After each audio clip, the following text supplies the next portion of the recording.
في ليلة تتزيا بالنور والإشراق.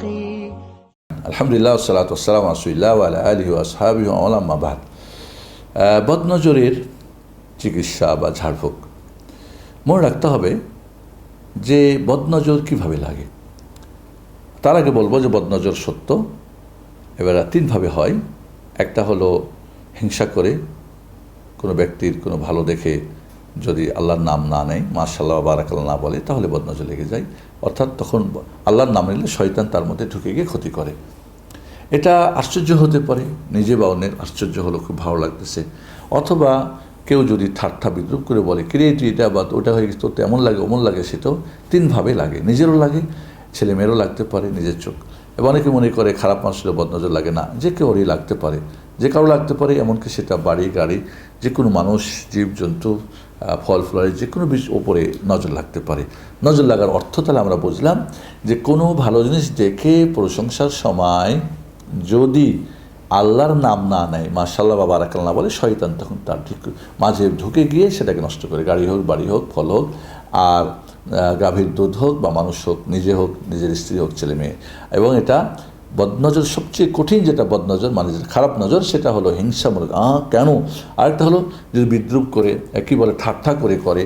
আরেকটা হলো যে আশ্চর্য, নিজে যদি আশ্চর্য হয়, আশ্চর্য হয়, তাহলেও নজর লাগতে পারে। মনে রাখতে হবে যে নজর যতক্ষণ পর্যন্ত আল্লাহ না চাইবে তখন লাগবে না, আল্লাহ চাইলে লাগবে। আর যদি কেউ মাশাআল্লাহ বারাকাল্লাহ বলে, তাহলে নজর লাগবে না। বিশেষ করে ছোটো বাচ্চা, অনেকে দেখে সুন্দর বাচ্চা বা ভালো কিছু, সুন্দর বাড়ি ঘর, যে কোনো, তখন মাশাআল্লাহ বারাকাল্লাহ বলতে হবে। এটা হলো নিয়ম। অনেকেই বলে না, অনেকে মনে করে, বললে মনে করে আমি কি খারাপ মানুষ, আমার নজর লাগে, এই নিয়ে ঝগড়া ফাসাদও করে, নাউজুবিল্লাহ। সাহাবায়ে কেরামদের নজর লেগেছে একে অপরের প্রতি, তাহলে আপনি কি তার চেয়ে ভালো? কখনোই ভালো না। যদি নজর লেগে যায়, তাহলে এর চিকিৎসা আমরা কিভাবে করব?